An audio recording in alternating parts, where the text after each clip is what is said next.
Boa noite, irmãos. Boa tarde aqui, né? Tô gravando esse vídeo à tarde, mas boa noite você que vai assistir. Que a graça e a paz do nosso Senhor e Salvador Jesus Cristo esteja com você. Mais uma vez é uma alegria, é um privilégio podermos estarmos juntos nesse tempo, estudando a palavra de Deus, estudando um pouquinho sobre as Escrituras Sagradas, esse texto tão fantástico que tem sido Efésios capítulo 5. Na semana passada, nós começamos a analisar esse capítulo e nós vimos algumas questões a respeito da postura do crente com relação a algumas questões, tanto com relação à mundanidade, à carnalidade, quanto também a uma vida mais parecida com Jesus. Nós começamos o capítulo 5, o apóstolo Paulo nos exortando a sermos imitadores de Cristo. E agora nós estamos partindo para uma parte um pouquinho mais prática, né? Já destrinchamos um pouquinho algumas questões das obras da carne, enfim, né? Algumas coisas bem parecidas com Gálatas, né? Nesse ponto. E agora a gente parte para um novo panorama, visando agora uma parte um pouquinho mais específica a respeito do ser cheio do Espírito Santo. Então, deixei esse tema dividido, né? É uma parte só quando a gente olha a síntese do capítulo, mas preferi deixar ela um pouquinho mais ampla, né? Aliás, um pouquinho mais estrita para a gente destrinchar um pouquinho esse capítulo, tá? Peço já perdão, talvez pelo som, um pouquinho de eco. A minha sala aqui tem bastante eco. Também hoje está acontecendo alguns trabalhos de reforma aqui dentro da nossa igreja. Então, talvez você escute um barulho, um som ou outro, tá? Então, já peço perdão desde já. Mas eu quero convidar você nesse instante a baixar a sua cabeça, a fechar os seus olhos, ter um tempo de oração, você e o Senhor agora.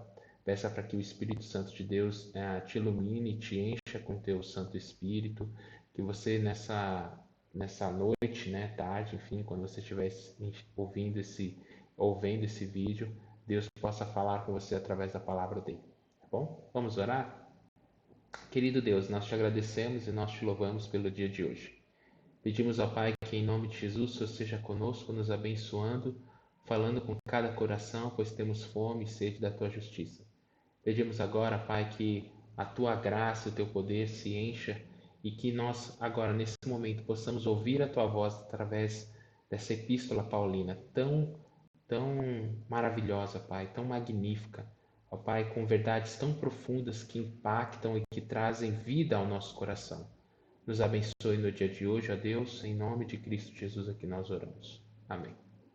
Amém. Antes de a gente partir, deixa eu só colocar o meu celular aqui no silencioso para que a gente não corra risco, né, de repente ele tocar e atrapalhar ainda mais a nossa aula. Então, convido você a abrir a sua Bíblia em Efésios capítulo 5. Nós vamos fazer a leitura a partir do verso 15, tá? Então, se de repente você vê eu olhando um pouquinho para o lado, é porque tem uma segunda tela aqui que está me auxiliando, tá bom? Então vamos lá, Efésios capítulo 5. Nós vamos ler aí a partir do verso 15, tá bom? Então você pode estar aí acompanhando na sua Bíblia. Diz assim o texto: Portanto, tenham cuidado com a maneira como vocês vivem e vivam não como tolos, mas como sábios, aproveitando bem o tempo, porque os dias são maus. Por esta razão, não sejam insensatos, mas procurem compreender qual é a vontade do Senhor.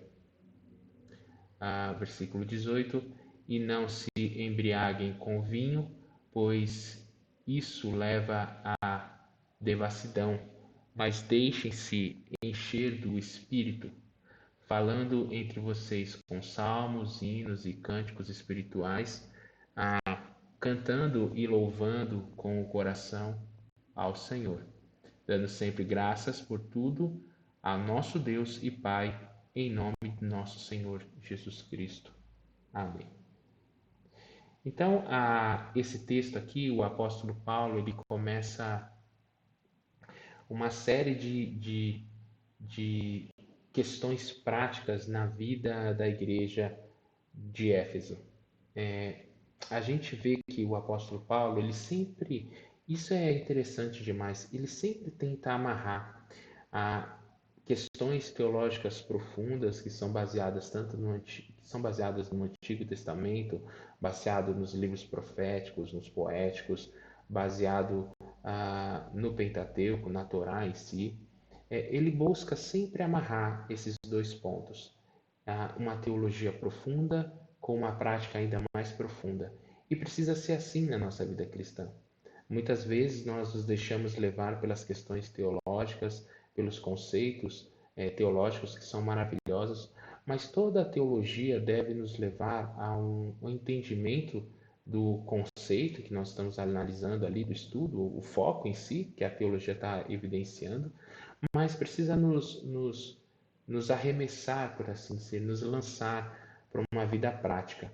Então, quanto mais eu procuro buscar conhecer quem é Cristo, por meio da teologia, do estudo da palavra de Deus, mais eu me sinto atraído por esse Jesus. Então, às vezes existe até o falso dilema, né? O falso ditado que diz que a gente não, a palavra de Deus mata o espírito, enfim, né? Vocando, né? Aquele versículo que é às vezes tão mal interpretado, né, que a palavra mata, mas o espírito vivifica. Ele não está falando do estudo da palavra de Deus. Ele não está falando do conhecimento bíblico. Ele não está falando de nós nos aprofundarmos. Não. Ele está falando de práticas de letra teórica, no sentido de a lei que muitas vezes a pessoa quer cumprir ali à risca, mas não quer viver uma vida plena do Espírito Santo. Então é isso que a gente observa nesse texto, né? É nisso que o apóstolo Paulo ele foca tanto, né? Buscar uma teologia que seja saudável e uma teologia que seja prática, que seja viva no meio da comunidade da igreja de Éfeso. Então, deixa eu só fazer uma coisinha aqui para me auxiliar em algum termo mais específico do grego. Ah, pronto. Então ele começa dizendo, né? Portanto, tenham cuidado com a maneira como vocês vivem. Então, o, o apóstolo Paulo aqui está dizendo, em outras palavras, olha, é necessário que vocês vivam numa maneira digna. Lembra, o pressuposto, a base desse ensino do apóstolo Paulo é lá no capítulo 5, verso 1, quando ele vai dizer que nós devemos imitar a Cristo. Né? Deixa eu só verificar realmente a referência. Vocês podem acompanhar aqui comigo. Capítulo 5, verso 1. Ver se realmente é isso, né? Para a gente ensinar direitinho. Isso. Versículo 1 você pode acompanhar aqui, né? Sede, pois, imitadores de Deus como filhos amados. Então, a base do texto paulino aqui, no caso, é realmente viver uma vida igual, parecida, imitando, idêntica à vida de Jesus. Né? Essa ideia de imitação traz esse contexto aqui. Vamos lá para o texto, né? E aí ele fala, portanto, tenham cuidado com a maneira como vocês vivem, né? Até fiz algumas anotações, porque o apóstolo Paulo, sempre quando ele quer dar ênfase a um conceito, sempre quando ele quer introduzir um conceito novo e ele precisa dar uma ênfase, ele usa alguns termos que para nós soaria redundante, mas que na língua, no grego koiné, né, no grego antigo, faz todo sentido. Então, a gente vai observar aqui o apóstolo Paulo usando essa redundância de termo, né? Você pode observar aqui que ele fala, portanto, tenham cuidado, né? Então, esse portanto aqui, que é essa expressão aqui embaixo, né? O on. Então, ele vai trazer essa ideia de portanto, pois, da mesma forma, né? A gente vai observar. E aí ele liga com essa ideia de até a revista atualizada traz a ideia de prudente, né? Então, prudentemente, né? Ou seja, tenha um absoluto cuidado a partir de agora. Cuidado com o quê? Com a maneira que vocês, como está aqui no texto, com a maneira como vocês vivem.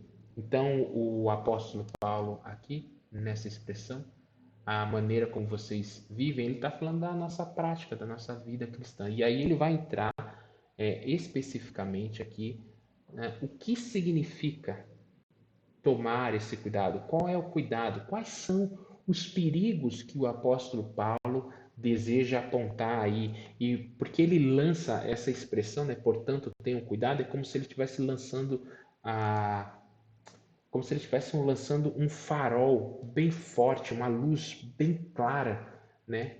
Sobre algum inimigo que nós deveríamos tomar esse cuidado. E aí ele vai falar, né? Portanto, tenham cuidado com a maneira como vocês vivam e vivam não como tolos, mas como sábios, né? Então o apóstolo Paulo aqui, ele está expressando, olha, tomem cuidado para que vocês não vivam como pessoas que não têm sabedoria, né? Como aqueles que não têm nenhum tipo de conhecimento. Essa é a ideia. Em outras palavras, olha, não viva como se você não conhecesse a Cristo. Não viva as práticas aqui que eu vou falar para vocês, se elas praticadas, você vai acabar se tornando uma pessoa que não tem absoluto conhecimento das Escrituras, da palavra de Deus, de quem é Jesus. Essa é a ideia, né? Vivam não como tolos, né? Então, não se equipare a pessoas insensatas, sem conhecimento. Mas, a gente vai observar aqui, deixa eu... Mas como sábios, né? Ele usa essa expressão sábio, uma ideia de conhecimento profundo, né? Vamos lá olhar, olha aqui comigo a ideia, o conceito de sábio, né? A revista até atualizada usa a ideia de nécio, né? Não ande como nécios, como tolos, mas como sábios. Qual é essa ideia? Estar ou ser motivado pelo conhecimento acumulado ou discernimento. Então é a famosa palavra que você conhece, né? Sofia, né? Ou seja, é um conhecimento que deve ser buscado pelos filhos de Deus, pelos filhos da luz. Então, num primeiro momento, o apóstolo Paulo está sendo muito claro dizendo, olha, você não deve viver como uma pessoa tola, ou seja, que não tem conhecimento daquilo que é a palavra de Deus. E tem muita gente hoje, muitos cristãos, que vivem como se simplesmente ser cristão é a mesma coisa como não ser, como ser não cristão. Tem muita gente fazendo isso. E aqui o apóstolo Paulo ele é muito firme na sua exortação. Não vivam como tolos, mas como pessoas que já possuem esse conhecimento. Quando a gente olha o texto, se você analisar, mas como sábios, ele já infere aqui uma característica. É interessante que já é um adjetivo aqui usado, ou seja, é uma característica própria dos salvos, é uma característica própria dos santos, daqueles que amam Jesus, serem sábios. Vamos lá? E aí o texto continua, ele vai dizer para a gente não viver como os tolos, mas como sábios. E aí ele aproveitando bem o tempo, porque os dias são maus. Presta atenção comigo nessa expressão, até destaquei aqui essa ideia de se aproveitando, né? Aqui a gente encontra uma ideia bem interessante. Quando ele está dizendo que nós devemos aproveitar, na outra versão vai colocar aqui remir o tempo, né? Traz uma questão bem interessante para nós. A palavra, ela é usada no Novo Testamento para uma ideia por isso que até a revista atualizada vai colocar remindo o tempo. É a mesma, é o mesmo processo, é interessante essa questão, porque é o mesmo processo que Jesus fez para com a vida dos crentes, né? A ideia de redimir, é a ideia de remir, é a ideia de transformar, é a ideia de renovar, é a ideia de salvar. E aqui ele fala, olha, aproveite bem o tempo. E se tem uma coisa que muitas vezes nós não fazemos é aproveitar o nosso tempo. Se tem uma moeda que é cara para nós, como filhos de Deus, é exatamente o tempo.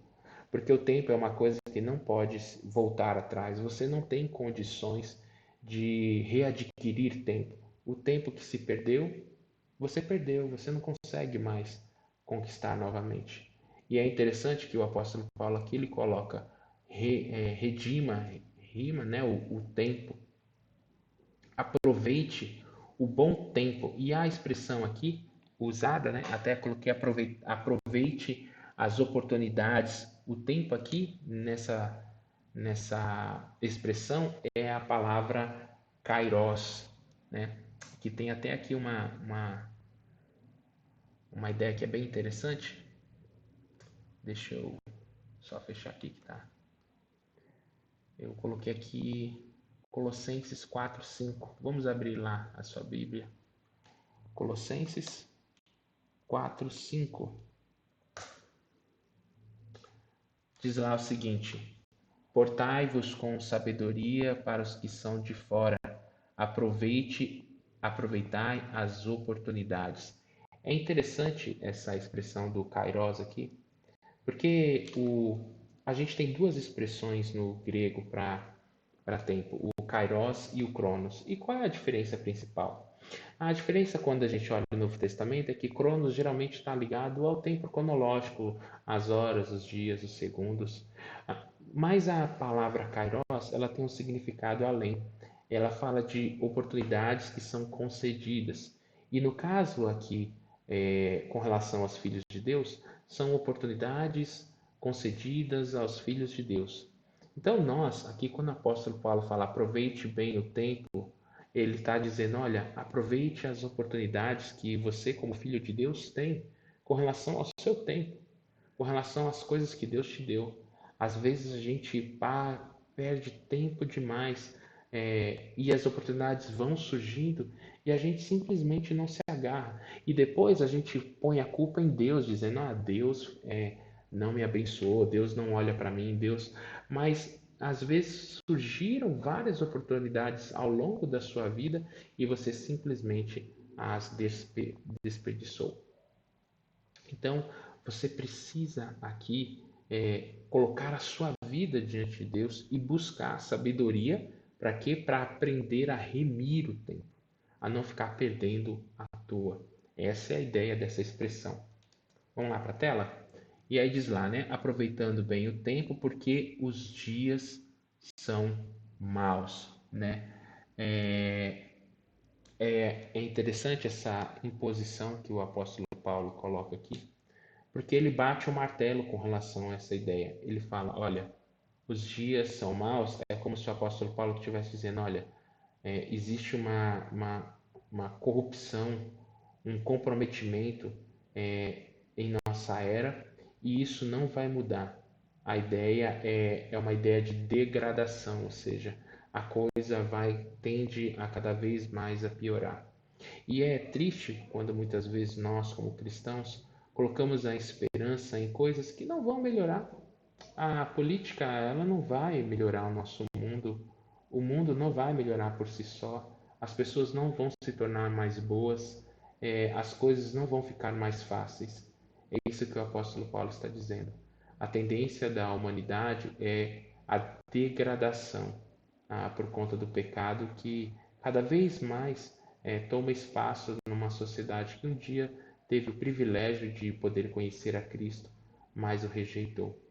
Então, não desperdice as suas energias, a sua fé, a sua esperança nessas questões da vida, questões que são que vão e vêm e você muitas vezes acha que a coisa vai melhorar. Não vai. A tendência é piorar. E nós, então, devemos aproveitar essas oportunidades que nós temos hoje. Por exemplo, nós temos hoje a oportunidade de pregar o Evangelho. Ainda vivemos com toda a perseguição, nós vimos agora esses dias, né? A igrejas sendo queimadas no Chile. Mas com toda a perseguição que ainda há contra o povo de Deus no nosso mundo, a gente ainda vive num país em que a gente tem a oportunidade de pregar o Evangelho, de cultuar o Senhor, de estar na igreja, de ler a Bíblia. E muitos crentes estão perdendo essa oportunidade, deixando passar, quando na verdade deveriam agarrar com toda a sua força. É isso que o apóstolo Paulo está querendo dizer aqui quando ele fala: aproveite bem o tempo, porque os dias são maus, ou seja, haverá tempo que as pessoas desejarão buscar o Senhor e não vão poder buscar. Esses dias eu fui, quando eu estive lá na Asa Sul, eu peguei um Uber e eu estava conversando com a moça, a motorista do Uber, e ela disse que estava afastada da igreja, né, afastada dos caminhos do Senhor. E naquele momento porque eu já pincelei, já fui lá perguntando qual é a religião dela para evangelizá-la e tal. E quando ela falou isso, eu falei: olha, volte para Jesus, porque a Bíblia diz que haverá tempo que nós iremos desejar buscar o Senhor e nós não vamos encontrar. Buscai o Senhor enquanto se pode achá-lo, invocai-o enquanto ele está perto. Então é importante que eu e você tenhamos essa noção de que o tempo é uma moeda cara e que as oportunidades que nós temos hoje nós não teremos amanhã. Então, a oportunidade talvez de você cultuar o Senhor no domingo seja a última, porque você não sabe se você terá outra oportunidade. É isso que o apóstolo Paulo está querendo nos dizer aqui. E aí ele continua no versículo 17, dizendo, né? Por esta razão, qual razão? A razão de que os dias são maus e que a gente vai perdendo as oportunidades, né? Por esta razão, não sejam insensatos. A mesma palavra do início, né? Não sejam tolos, não sejam nécios, né? Não sejam pessoas sem conhecimento. Então, o apóstolo Paulo está querendo dizer que aquelas pessoas que perdem essas oportunidades são pessoas sem noção, sem conhecimento, tolas, né?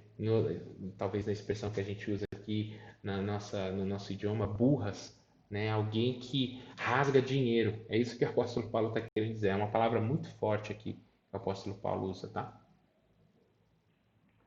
Aí ele continua: por esta razão, não sejam insensatos, nem procurem compreender, aliás, mas procure compreender qual é a vontade de Deus, né? Procure compreender qual é a vontade de Deus. Então, ao longo do nosso tempo, nós precisamos fazer o quê? Nós precisamos tentar compreender qual é a vontade de Deus. E aí a gente tem vários textos que falam a respeito dessa vontade de Deus, né? Por exemplo, Romanos capítulo 12, verso 2. Deixa eu compartilhar aqui a tela com vocês. Romanos 12, 2 vai dizer, né? E não vos conformeis com este século, mas transformai-vos pela renovação da vossa mente, para que experimenteis qual seja a boa, agradável e perfeita vontade de Deus.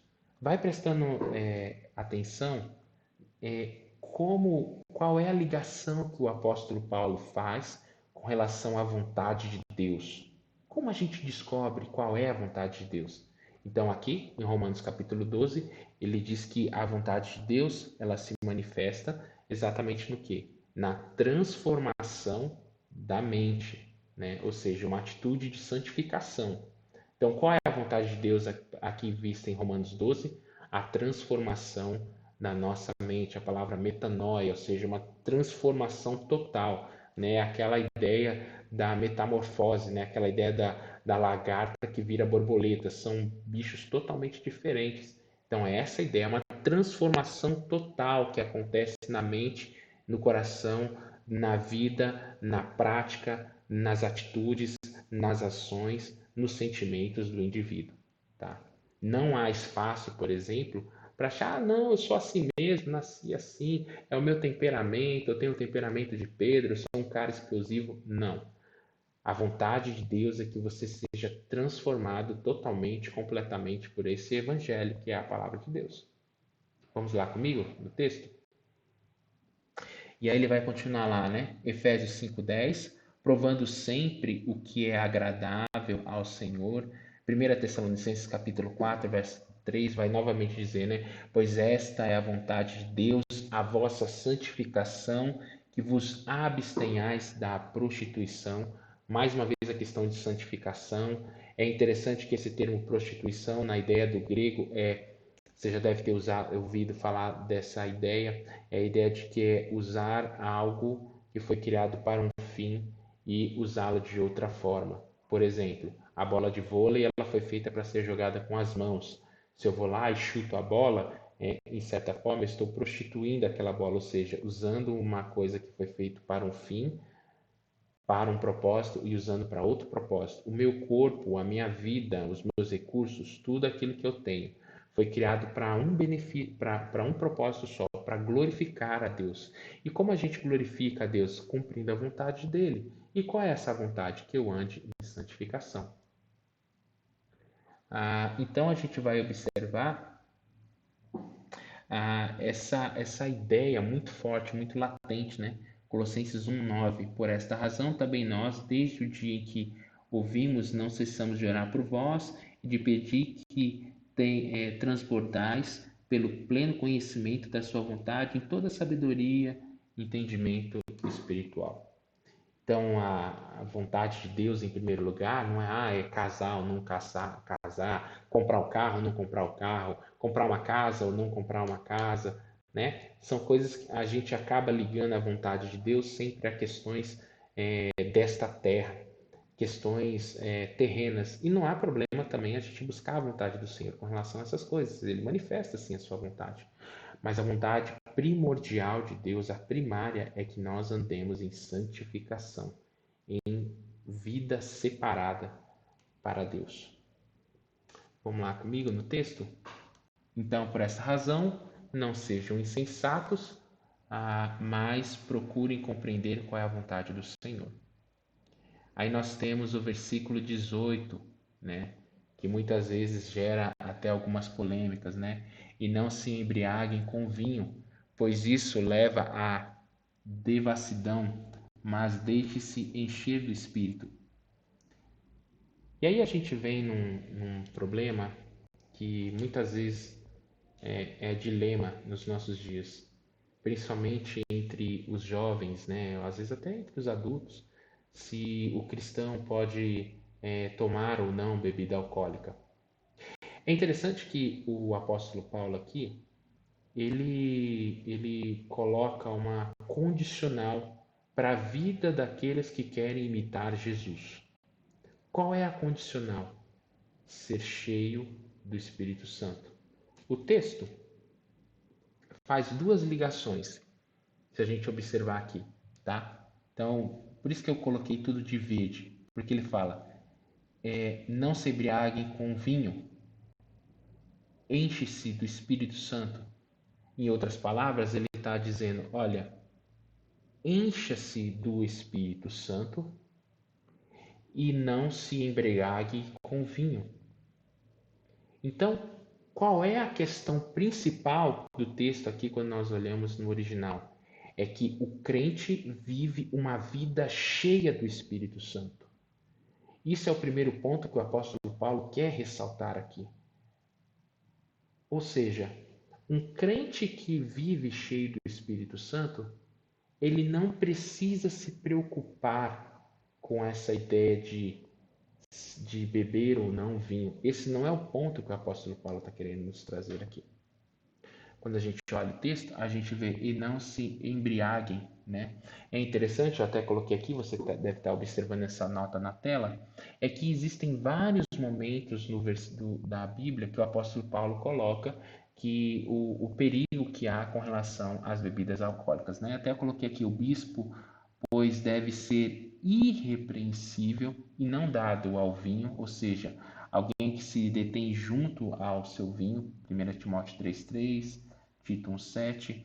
Os diáconos igualmente devem ser dignos, não dados a muito vinho. As mulheres também, idosas, elas também não devem ter essa prática com relação ao vinho, né? Deve se guardar o seu comportamento, ou seja, não devem ser escravizadas a muito vinho. Então a gente observa aqui algumas questões. Primeiro, o apóstolo Paulo aqui, ele não proíbe, né? Ele não proíbe a questão do vinho, tá? Ele não proíbe. Então Alexandre quer dizer então que a gente pode tomar vinho, a gente pode beber e tal. Calma, se acalme. A gente ainda vai entrar em outros pontos. Mas fica muito claro aqui que o conselho de Paulo é para que o cristão, na sua época, não se embriague, não seja dado ao vinho, não faça isso um costume diário, né? Por isso que ele usa até termo escravizado. Não torne isso uma prática na sua vida, mas antes de você ser cheio desse vinho, você deve ser cheio do Espírito Santo. Havia uma prática muito comum na religião greco-romana em que as pessoas, para alcançar a sabedoria, se embriagavam, né? E tinha aqueles transes, enfim. Lembra, o apóstolo Paulo está falando que nós não devemos ser como tolos. Então ele está fazendo essa comparação de que a gente, para buscar a sabedoria, a gente não precisa se embriagar, a gente precisa se encher de vinho, né? Mas a gente deve ser cheio do Espírito Santo. Não há uma proibição aqui com relação a vinho, tá? Seria até leviano da minha parte eu dizer que aqui Paulo proíbe. Paulo ele não está proibindo, mas existem pressupostos importantes que precisam ser levados em consideração com relação a bebidas alcoólicas, tá? Isso equivale para qualquer bebida alcoólica. Uma outra ideia também que a gente vai observar é 1 Timóteo capítulo 5, verso 22, né? Isso, 1 Timóteo 5, 23. Vamos abrir lá, né? Você vai ver que o apóstolo Paulo, ele recomenda, se não me engano é esse texto, ele recomenda que Timóteo use, né? Ele fala, não continues a beber somente água, use um pouco de vinho por causa do teu estômago e das tuas frequentes enfermidades. Então, o apóstolo Paulo aqui, ele recomenda a Timóteo para que ele use o vinho como remédio, né? Então, há essa prescrição médica aí do apóstolo, né?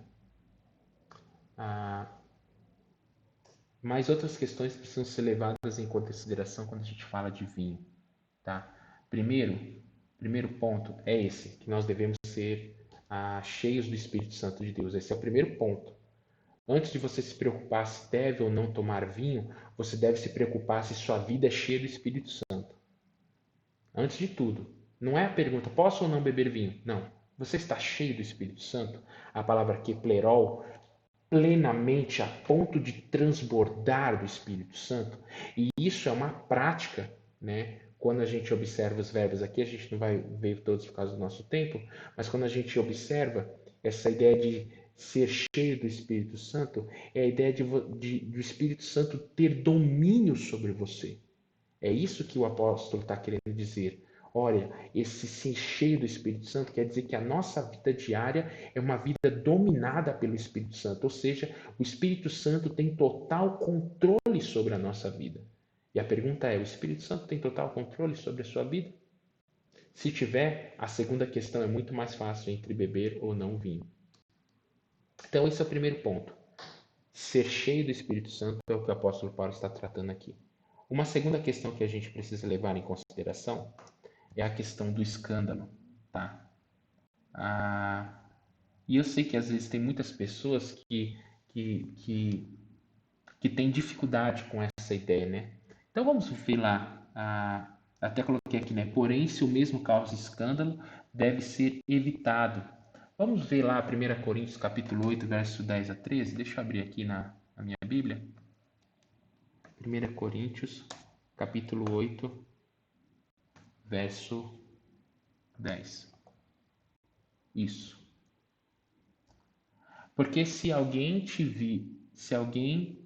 vir a ti, que és dotado de saber, à mesa em templo de ídolo, não será a consciência do que é fraco induzida a participar de comidas sacrificadas a ídolos? E assim, por causa do teu saber, perece o irmão fraco pelo qual Cristo morreu. E deste modo, pecando contra os irmãos, golpeando-lhes a consciência fraca, é contra Cristo que pecais. Então o apóstolo Paulo está falando assim, que quando nós escandalizamos algum irmão com alguma prática, não somente estamos pecando contra aquele irmão, mesmo ele sendo um fraco na fé, é a ideia aqui fraco, a ideia de alguém débil, né? Alguém que realmente não vive uma vida cristã. Então o apóstolo Paulo está dizendo para nós se preocuparmos com essas pessoas, nós não devemos escandalizá-los. Golpeando-lhes a consciência fraca é contra Cristo que pecais. Aí vem o versículo 13. E por isso, se a comida serve de escândalo ao meu irmão, nunca mais comerei carne, para que não venha escandalizá-lo. Então o apóstolo Paulo está dizendo: ora, comer carne é lícito, mas se comer carne escandaliza o meu irmão, o apóstolo Paulo ele usa uma força de expressão extremamente forte aqui, né? Por assim dizer, força de expressão já é forte, né? Mas ele usa a ideia: olha, nunca mais eu vou comer carne. Tem outro texto também, né? Se eu não me engano, é o texto de Romanos. Deixa eu só olhar aqui a referência que eu marquei. Romanos capítulo 14, verso 20.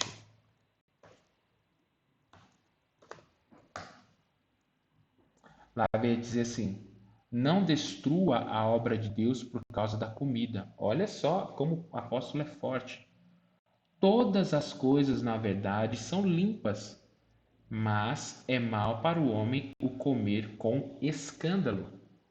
É bom não comer carne, nem beber vinho, nem fazer qualquer outra coisa com que teu irmão venha a tropeçar, ou se ofender, ou se enfraquecer. A fé que tens, tem-na para ti mesmo perante Deus. Bem-aventurado é aquele que não se condena naquilo que aprova. Mas aquele que tem dúvida é condenado se comer, porque o que faz não provém de fé, e tudo o que não provém de fé é pecado. Nós vivemos num contexto no Brasil em que a bebida alcoólica, principalmente a cerveja, o vinho até nem tanto, mas principalmente a cerveja, ela tem um contexto pecaminoso de promiscuidade. Hoje a gente não vê mais na TV porque até é proibido e tal, mas a gente via muito os comerciais, os comerciais de cerveja, sempre tinha festa, bebida, mulheres, aquele clima de carnalidade, porque a cerveja no contexto do nosso Brasil tem esse contexto. Então, é por isso que é escândalo para muitas pessoas, inclusive para não crentes, ver um cristão beber. Então, a gente precisa tomar esse cuidado. A pergunta que fica é: será que a prática que nós estamos tendo ou iremos ter, ela pode causar algum tipo de escândalo, algum tipo de problema? E a resposta para isso precisa ser: será que eu, cheio, pleno do Espírito Santo de Deus, vou fazer isso? Vou tomar partido nisso? Então a gente tem esses dois pontos que nós precisamos levar com bastante consideração: a questão de estar cheio do Espírito Santo e a questão de a questão do escândalo, tá? E aí ele continua, né? É uma pena que a gente não estamos tendo esse estudo ao vivo, né? Esperamos em breve ter esses estudos ao vivo, porque com certeza você teria dúvidas aí, tá? Mas depois você pode estar me procurando, mandando um WhatsApp, mensagem, enfim, né? Para se tiver alguma dúvida para a gente conversar sobre. Vamos lá, estamos caminhando já para o final. Aí ele vai dizer: falando entre vocês com salmos, hinos e cânticos espirituais, cantando e louvando com o coração ao Senhor. Eu vou fazer essa análise ao contrário, tá? Eu vou começar pela parte B do versículo, que é inclusive como está no original, depois a gente fala da parte A.